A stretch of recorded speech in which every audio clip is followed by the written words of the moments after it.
Srimad Bhagavad Gita, chapter 8, verses 3 and 4. The blessed Lord said, "The immutable is the supreme Brahma. Selfhood is said to be entirely present in the individual plane. By action is meant the offerings that bring about the origin of things. That which exists in the physical plane is the mutable entity, and what exists in the divine plane is the person with P, referring to the Supreme Purush. O best among the embodied beings, I myself am the entity that exists in the sacrifice in this body."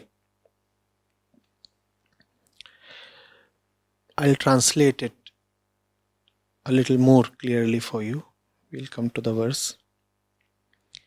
The questioner says, when Arjun asks, what is Brahma, Adhyatma, Karma, Adhibhut, Adhidaiva, Adhyatm, Sri Krishna's response is presented in the verses above. I want to understand the meaning of Adhyatma, Karma, Adhibhut, Adhidaiva, Adhyatm, and why do they prefix Adhi here? All right. So,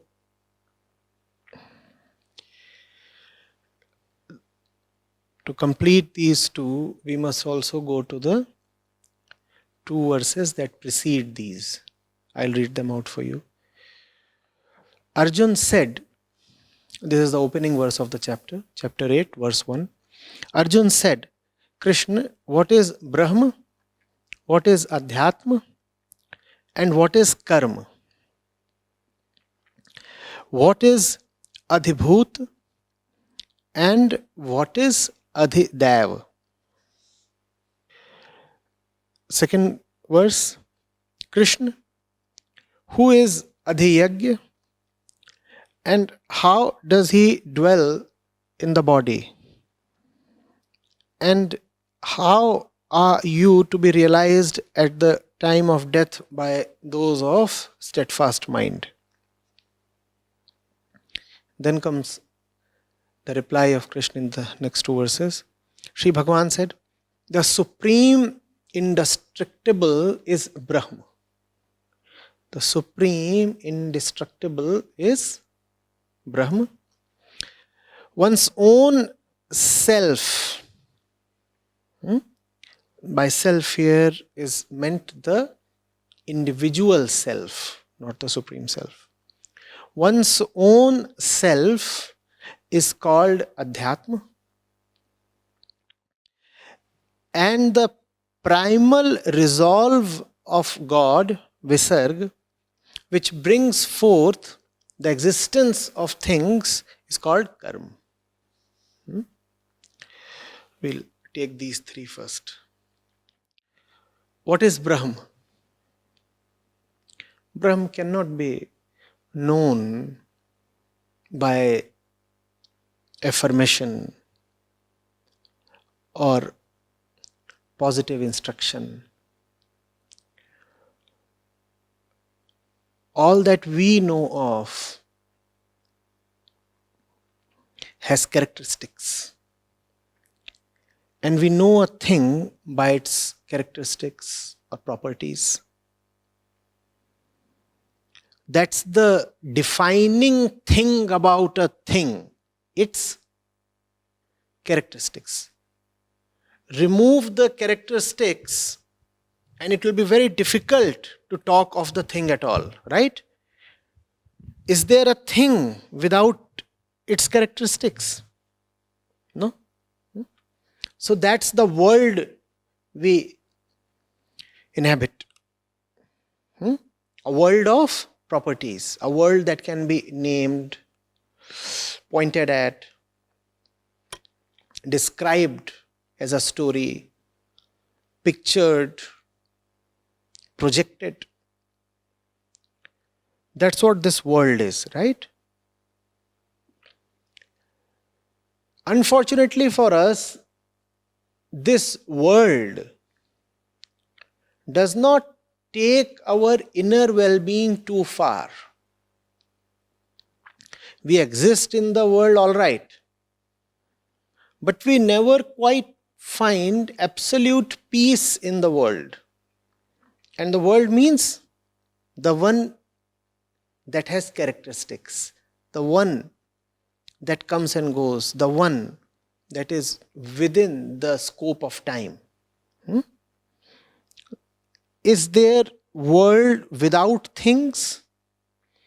And everything arises at a certain point and disappears at another point. That's the world, right? So there comes a point of time when the thing with all its names, properties, etc. suddenly comes into being.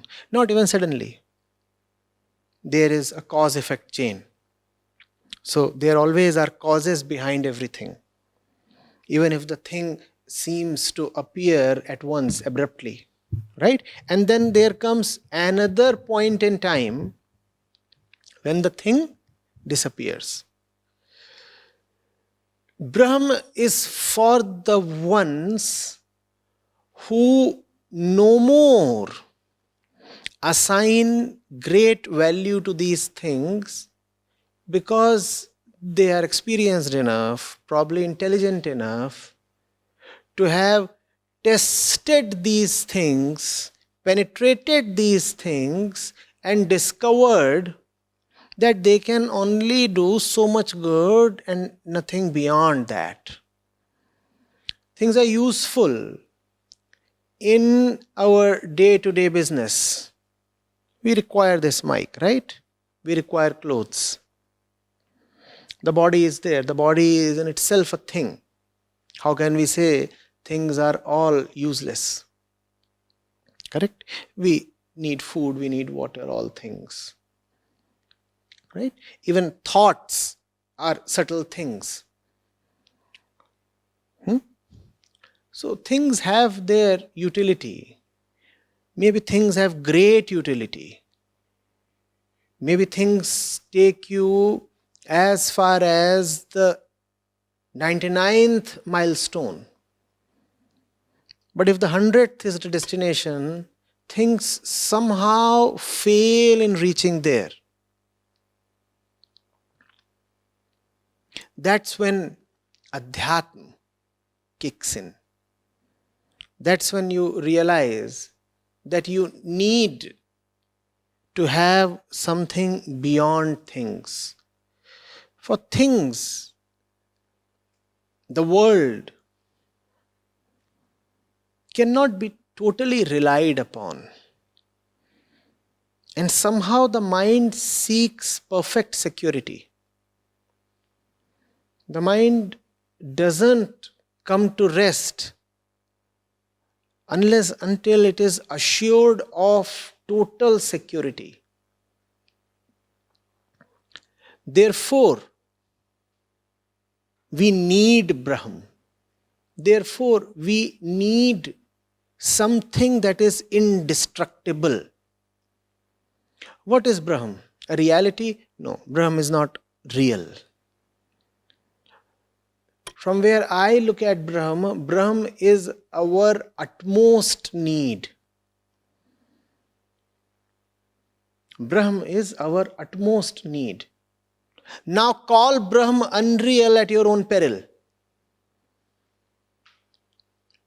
All our life, all we deal with and encounter is destructibles. And all destructibles betray us at some point or the other. Don't they? That's their name, that's their nature. To come, to go, to arrive and then perish. Now, at our own risk, can we deny something that never destructs? For if there is nothing that never destructs, then we are condemning ourselves to a hellish life, aren't we? Are you getting it? We live in constant restlessness because nothing lasts. Therefore, we require something that lasts. Brahm is that. Therefore, Brahm cannot be something within the universe because there is nothing in the universe that lasts. Therefore, Brahm has to be beyond. Therefore, the word transcendental. Now you could say, argue, that Brahm could as well then be a childish fantasy. We want something and that we are not finding available in this world. So maybe we are just fantasizing that thing. We are saying we want perfect security. We want something that is reliable, indestructible. Therefore, we are just conjuring the concept of Brahm.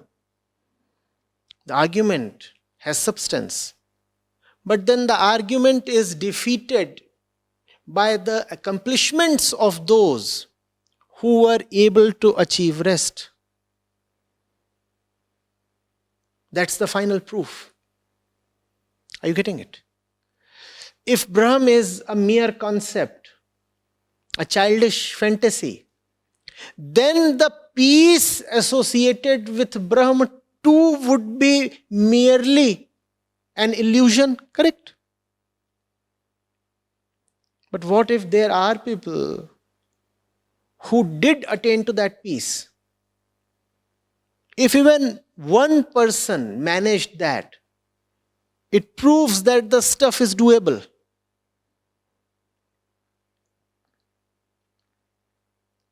All right, but is there proof that even one person reached there? Well, the proof here lies in the comprehension of the one who seeks the proof.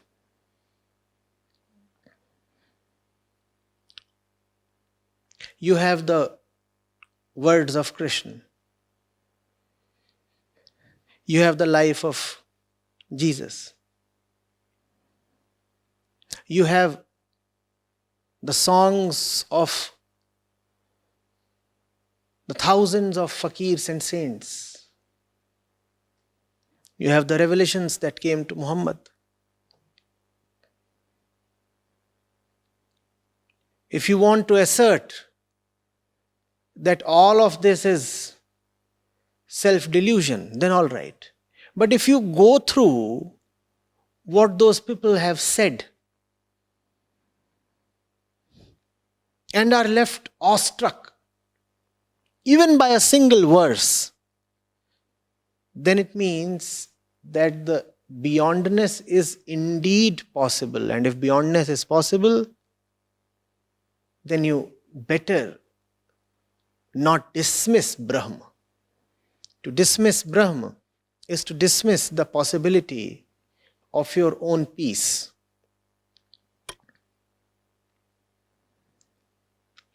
Are you getting it? There is no other proof.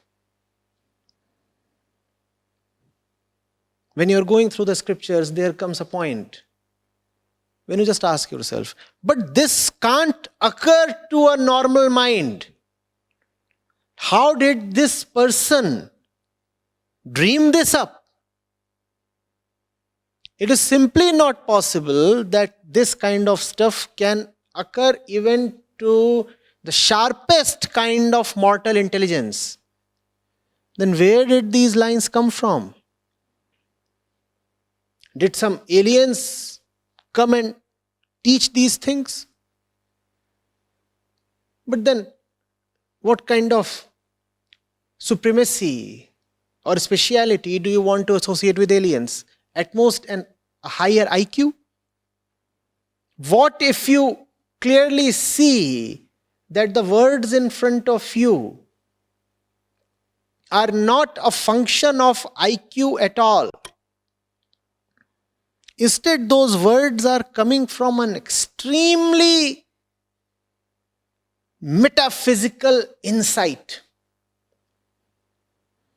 It is so incisive, it is so rare that one clearly hesitates in calling it a usual worldly phenomena. It is something else. It just can't occur to a normal man or woman. Are you getting it? That's the only proof. Otherwise, everything is destructible. Otherwise, everything is ephemeral. And if everything is ephemeral, then we are condemned to live as mental patients. People with mind-related disorders.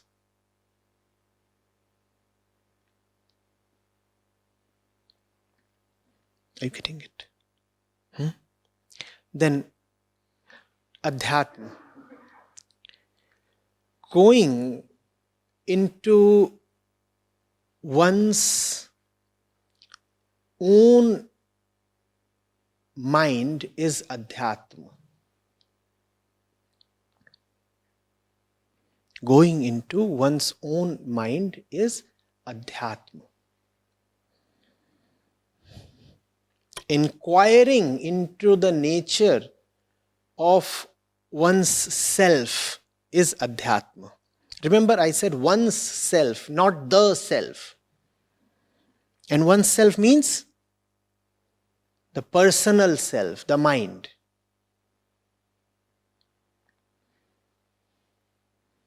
You're not inquiring into the Atma or Brahm. No inquiry is possible into Atma or Brahm. Brahm or Atma are the end point of all inquiry. All inquiry stops at them. You don't inquire into them. Having inquired for long, when you come to the peaceful end of your inquiry, that is Brahm or Atma. Therefore, Adhyatma is not at all about inquiring into Atma. Adhyatma is an honest exploration into the facts of one's own daily life. How do I live? How do I think? How do I relate? How do I eat? How do I earn? That's Adhyatma. Getting it? Adhyatma, therefore, is no mumbo jumbo. Adhyatma is not about some esoteric practices. Or cult-based rituals. Or verses in arcane languages. Adhyatma is the simple curiosity that makes you ask, hell, what did I just do? Is that too much?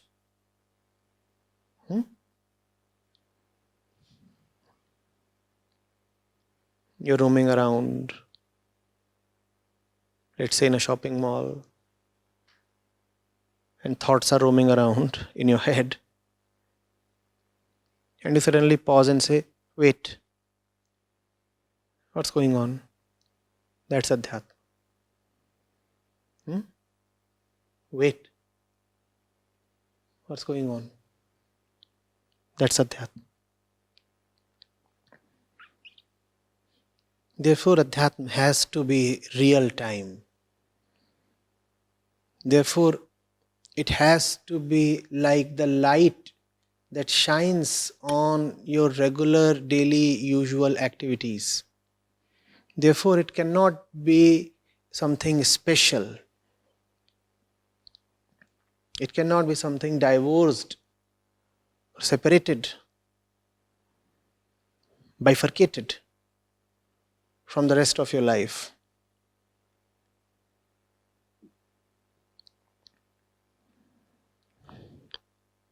There's nothing greatly complicated about the phrase know thyself.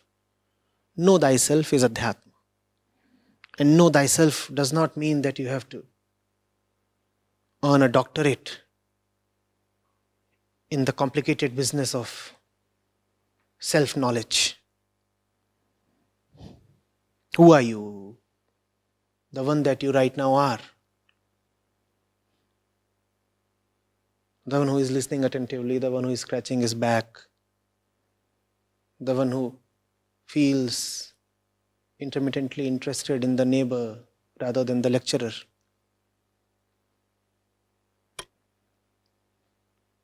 That's the one we are. Figuring this out and acknowledging this is Adhyatma. What does Adhyatma have to do with Brahm? In the realm of Adhyatma, we keep hearing of Brahm so frequently, don't we? We just talked of Brahm, now we talked of Adhyatma. How are the two related? How are the two related? Brahm, we said, is the end point of all inquiry, and Adhyatma is the inquiry itself. Do you see this? If you are really Adhyatmic, Brahm is what you will get. I'm using the word loosely, you don't really get Brahm. But just to make the point clear. Brahm is the end point of all inquiry. Poetically said, that's the end point at which even the inquirer vanishes. Because the inquiry is resolved. Now what will the inquirer do? When the disease is cured, does the patient exist at all? No. If the disease is gone, would you still be called a patient? So you're gone, right? That's Brahm. You're gone. The process that makes you go away is called Adhyatma. Is that clear? All right. Then karma. By karma is meant the offerings that bring about the existence of things.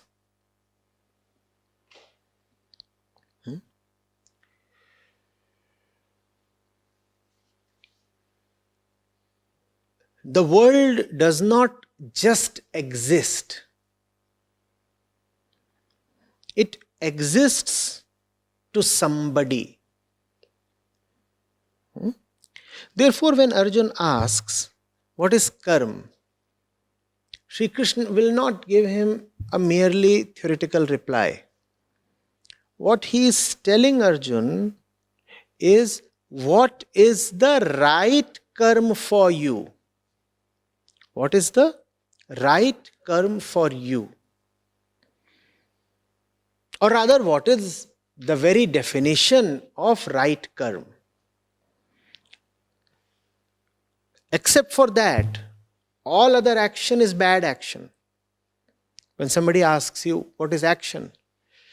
And if you are a well-wisher to that person, you would want to tell him the highest possible definition of action, right?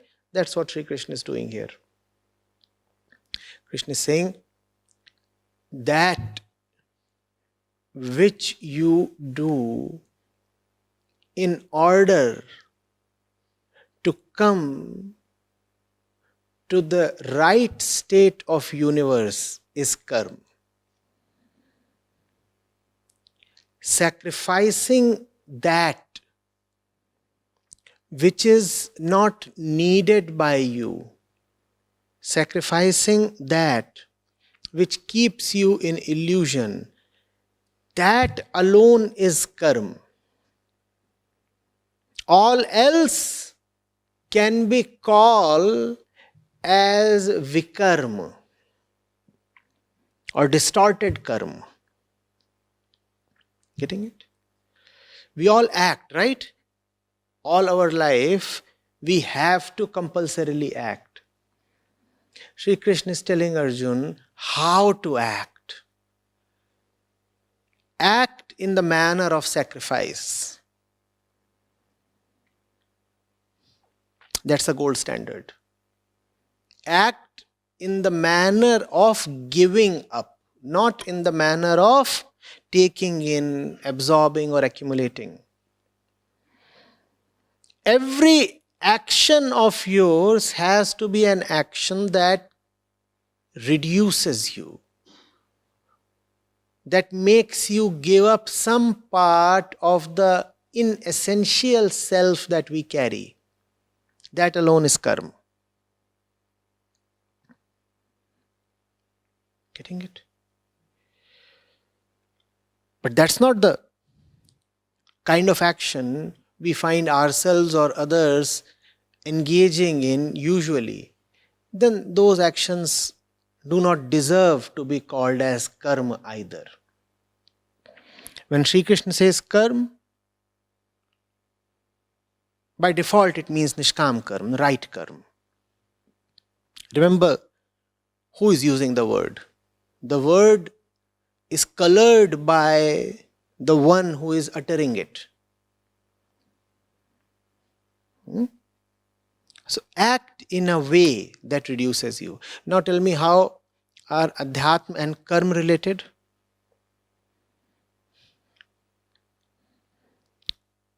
Adhyatm is the inquiry into your form, your shape, your structure, your composition. Right? And Karma is the positive intent, the change that you bring about to give up all that is seen as useless in the process of self-inquiry. You looked into yourself and you found a lot of stuff that is needlessly present. Then right action is to get rid of those things. And it's not quite easy.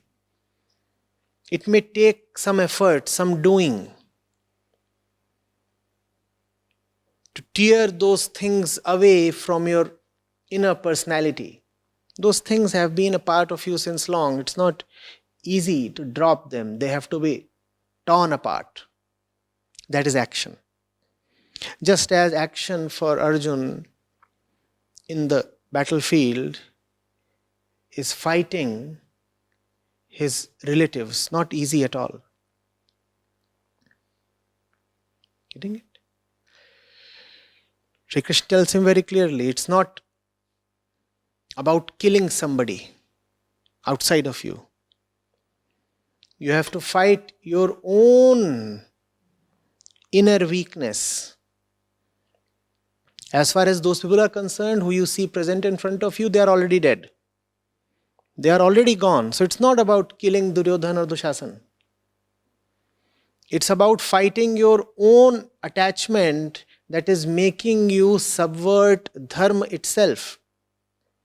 You very well know, Arjun, that the right thing to do at this moment is to put the right man on the throne of Hastinapur. You very well know who that right man is. You very well know whether Yudhishthir is a worse candidate compared to Duryodhan. You know which of these two should occupy the throne. And you also know the repercussions of the wrong man occupying the throne. We are talking of monarchy, not democracy. In monarchy, the personality of the monarch decides the fate of an entire population.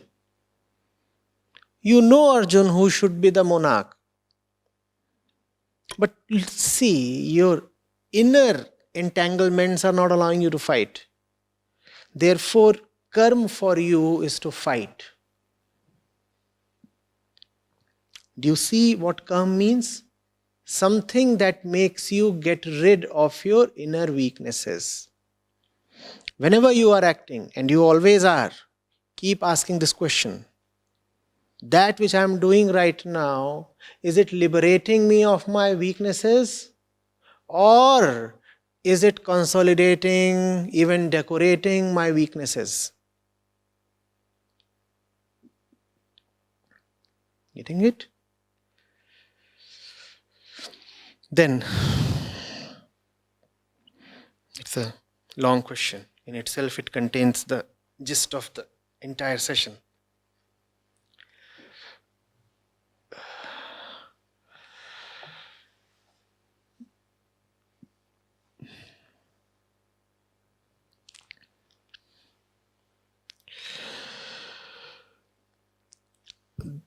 Then the question moves over to the next verse and asks about the meaning of Adhibhut. What is Adhibhut? Bhut refers to the primal elements. Bhut refers to the primal elements.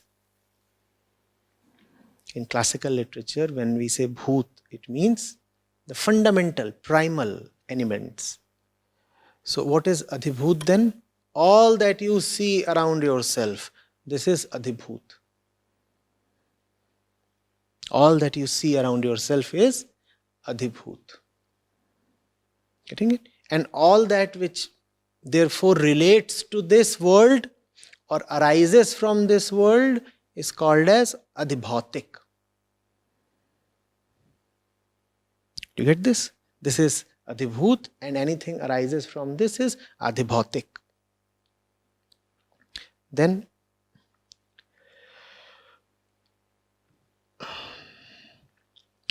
Adhidaiva. What is Adhidaiva?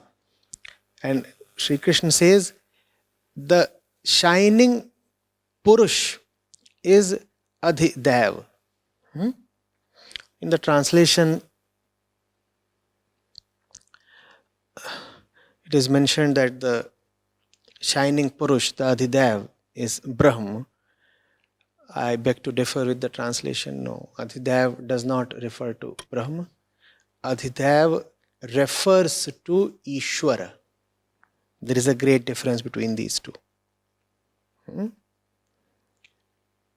For example, when troubles come to you, the scriptures will want to differentiate between Adhibhautik and Adhidaivic troubles.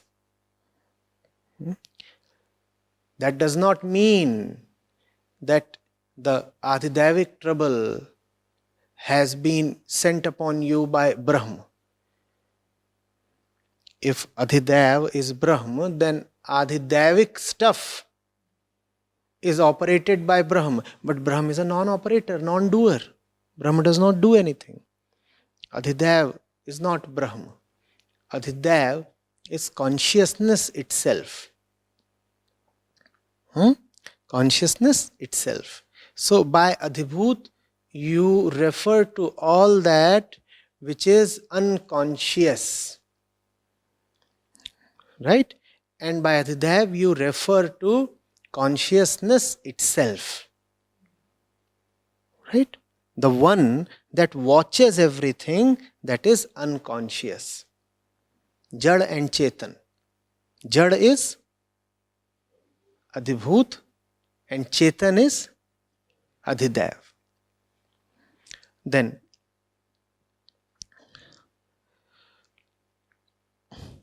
what is Adhiyagya? Adhiyagya now refers to Brahma. Adhiyagya refers to Brahma. The one to whom you offer all your sacrifices. The one immeasurable ocean into which all currents of your offerings and your actions vanish. That is Adhiyagya. That is Brahm. Krishna does not mention Brahm here. Instead he says, I am Adhiyagya. But then who else is the Krishna of Bhagavad Gita except Brahm? When Krishna says, I am Adhiyagya, verily he means Brahma. Are you getting it? So there is Adhibhut that you could think of as the apara prakriti of the previous chapter. There is Adhidaiva that you could take as paraprakriti of chapter 7.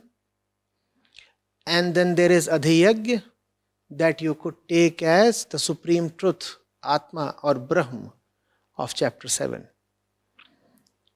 Right? The same model holds good here as well, though explained and referred to in a different way. Clear?